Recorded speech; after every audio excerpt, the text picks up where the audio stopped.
Hey there, day 27, Matthew 16 through 18 and Psalm 27, another great psalm. The Psalms are the prayer book of Christians. So why we include a psalm every day in the reading is to help you to let things simmer as you draw closer to God and ask Him to reveal His word to you.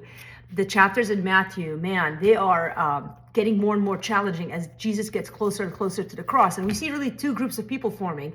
The huge group that does not want to believe that He is God. They might love His miracles. They might love all of the, breakthrough things that are happening, the feeding of the 5,000, but they do not want to hear the words that He writes in Matthew 16, or He challenges people to, if you're going to come after Him, to take up your cross and follow Him, to deny yourself, to live in a way that is not easy at all. In fact, even His disciples don't understand it. Think about it. Peter hears Him talking about the cross and takes Him aside and says, man, you're not going to do that. That is so bad for you. And Jesus is like, get you behind me, Satan. In fact, He says this very important sentence. He says, you are a hindrance to me, for you are not setting your mind on the things of God, but on the things of men.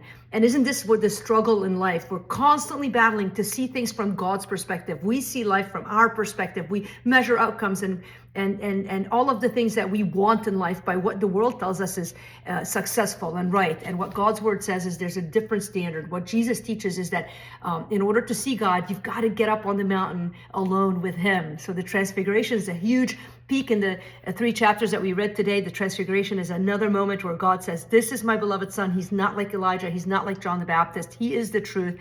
And so this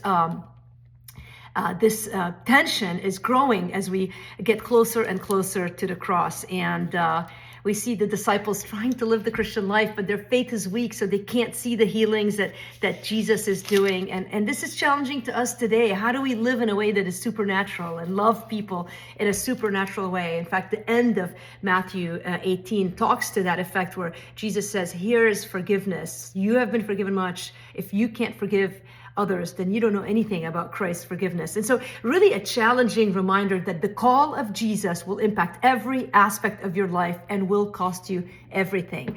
If you are not seeing that in your life, you're probably missing it. It's not easy being a Christian, but the treasure that you have, what you've given everything up for, is that person, Jesus Christ, the Son of God, the one who gave everything for you. And so don't make it about what you want and what your life is about. Make it about Him. And if you don't see that, ask God to open your eyes like He did for Peter and for John at the Transfiguration, and where they finally saw Jesus and were able to worship Him. And they still had a ways to go, but in that moment there was a glimmer of understanding. Hey, I love you guys, and I'll catch you tomorrow, and I'll be praying for your walk with Christ.